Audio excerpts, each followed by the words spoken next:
प्रादेशिक परिवहन कार्यालय अमरावती येथे काही दिवसांपूर्वी महत्त्वपूर्ण पदावर असणाऱ्या काही कर्मचाऱ्यांना शासकीय कार्यात गैरप्रकार केल्याच्या आरोपावरून त्या प्रकरणी निलंबित करण्यात आलं आहे। या घटनेनंतर प्रादेशिक परिवहन कार्यालयातील कामकाज पूर्णपणे खोळंबलं आहे व येथे मोठ्या प्रमाणात अनियमितता आढळत आहे।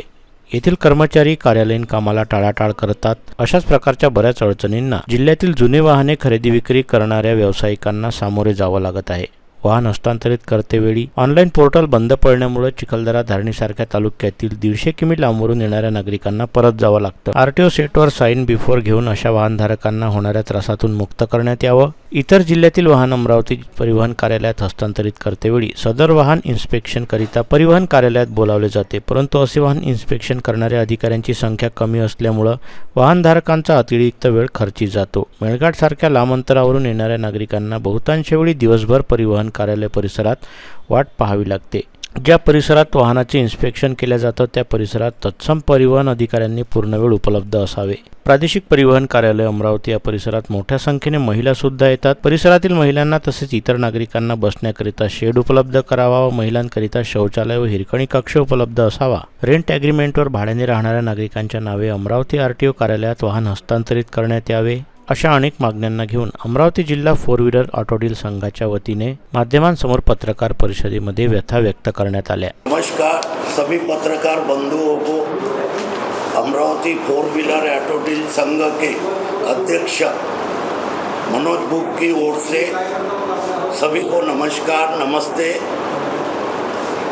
आज की ये जो पत्रकार परिषद हम संगठन वालों ने जो आयोजित की है ये आरटीओ के बाबत में है।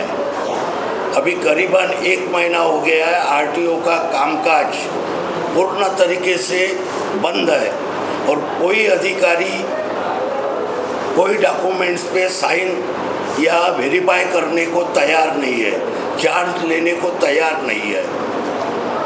और हम व्यापारी वर्ग है, गाड़ियाँ परचेस करना और सेल करना ये हमारा व्यवसाय है और हमारे व्यवसाय में एक महीना परिवहन कार्यालय का अगर कामकाज ठप्प होता है तो हमारी आर्थिक व्यवस्था पूरी बिगड़ जाती है और मानसिक संतुलन में भी फिर हमारे थोड़ा फर्क हो जाता है कि अब क्या करना चाहिए, क्योंकि सेकंड व्हील 4 व्हीलर में गाड़ी परचेस करने वाला 90% लोन लेने वाला आता है, ग्रामीण से आता है।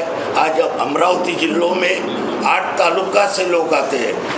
आज अमरावती के विभागीय 5 जिलों के भी काफ़ी लोग यहाँ पर गाड़ियाँ परचेस करने आते हैं। वासिम हो गया, यवतमाल हो गया, अकोला हो गया, वर्धा हो गया। और एक महीना अगर आरटीओ का हमारा कार्य पूरा नहीं होता है वो वजह से हमारे व्यवसाय को भी आर्थिक क्षति पहुंचती है और हमको भी आर्थिक क्षति पहुंचती है।